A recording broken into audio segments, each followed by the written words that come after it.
पीयूष मिश्रा का एक वीडियो काफ़ी वायरल हो रहा है जिसमें कि एक लड़की, एक छोटी बच्ची उनसे पूछती है कि ये गाना एक बगल में चांद होगा एक बगल में रोटियां, ये आपने क्या सोच के लिखा। मैंने बहुत लोगों से पूछा, वो बच्ची बोलती है कि मैंने बहुत फ्रेंड से पूछा, सबने अपने अलग अलग आंसर्स दिए, तो आज मैं आपसे पूछती हूँ कि आपने क्या सोच के लिखा।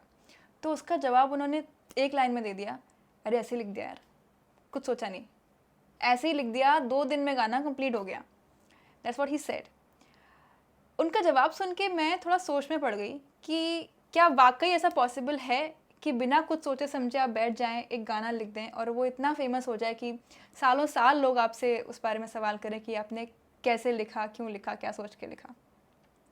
एक्चुअली पीयूष मिश्रा का ये जवाब हमें किसी भी आर्टिस्ट के क्रिएटिव प्रोसेस के बारे में एक आईना दिखाने का काम करता है। ये जवाब सच भी है और झूठ भी है। कैसे? Let's find out. सबसे पहले तो आप ये समझिए कि क्रिएटिव थॉट्स, क्रिएटिव आइडियाज़ कभी भी आइसोलेशन में एग्जिस्ट नहीं करते कि आज मैं रूम बंद करके बैठ जाऊंगा या बैठ जाऊंगी और आज मैं सिर्फ क्रिएटिव चीज़ें सोचूंगी। अगर ऐसा आप करेंगे भी तो देयर आर हाई चांसेस कि कुछ भी क्रिएटिव नहीं आएगा और आप ब्लैंक रहेंगे। क्रिएटिव प्रोसेस, क्रिएटिव जर्नी जो होती है वो आपकी रोज़मर्रा की बोरिंग ज़िंदगी से ही निकल के आती है, जो हम जी रहे होते हैं, जो जीने के अलावा हमारे पास कोई और ऑप्शन नहीं है। उसी ज़िंदगी में से जो चीज़ें हम ऑब्ज़र्व करते हैं, जो एक्सपीरियंसेस हम इंटरप्रेट करते हैं कि ये जो हो रहा है, सूरज सबके लिए निकल रहा है, सबके लिए ढल रहा है, बट कुछ लोग उसमें कविता ढूंढ लेते हैं।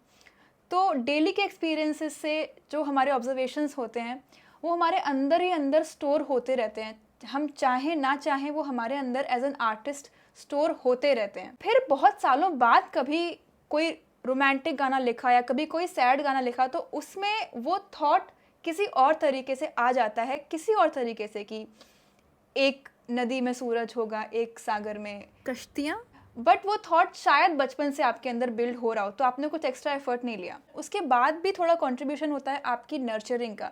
नर्चरिंग मतलब कि किस तरह की बुक्स आप पढ़ते हैं, किस तरह के लोगों से आप मिलते हैं, किस तरह की मूवीज़ देखते हैं और किन को आप एडमायर करते हैं, किन की तरह बनना चाहते हैं। तो फिर उनकी डॉक्यूमेंट्रीज आप देखेंगे, उनकी बायोग्राफीज़ पढ़ेंगे, तो वो सब उनके थॉट प्रोसेस आपके अंदर इम्बाइब होते रहते हैं और उसी से आपकी लिटरेरी वोकेबलरी बिल्ड होती है। और इसी बात पे जावेद अख्तर ने एक और वीडियो में कहा है कि जितनी स्ट्रॉन्ग, जितनी बड़ी आपकी वोकेबलरी होगी उतना ही अच्छा आप लिख पाएंगे, क्योंकि शब्द ऐसे होते हैं कि उनको आप ईंट की तरह समझिए।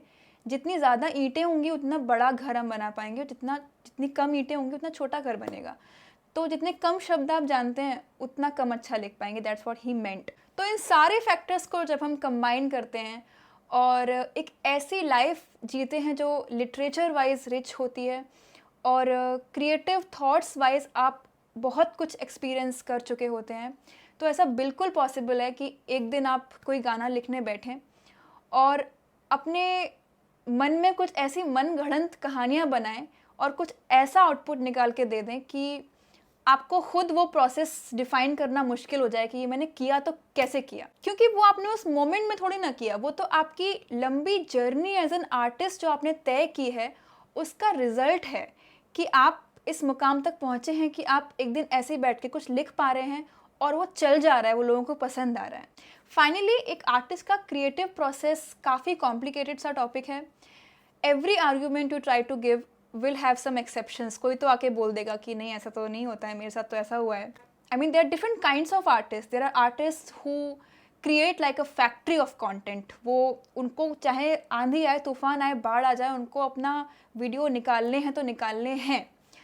वो भी अपने आप को आर्टिस्ट बोलते हैं और मैं भी अपने आप को आर्टिस्ट बोलती हूँ, जो अगर मूड नहीं कर रहा है तो 6-6 महीने तक वीडियो नहीं निकालती हूँ। कोई मूड कर रहा है तो बैठ के सुबह के 4 बजे तक रिकॉर्डिंग कर रही हूँ। तो ये मेरा हिसाब किताब है। Let me know in comments what you think about creative process and if you are an artist. फिर तो और इंटरेस्टिंग आंसर्स आने चाहिए। आप मुझे बताइए कि क्रिएटिविटी को आप कंट्रोल कर सकते हैं या फिर अपने आप आती है, मूड हुआ तो आती, नहीं तो नहीं आती है।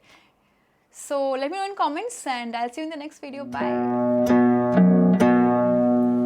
एक बगल में चांद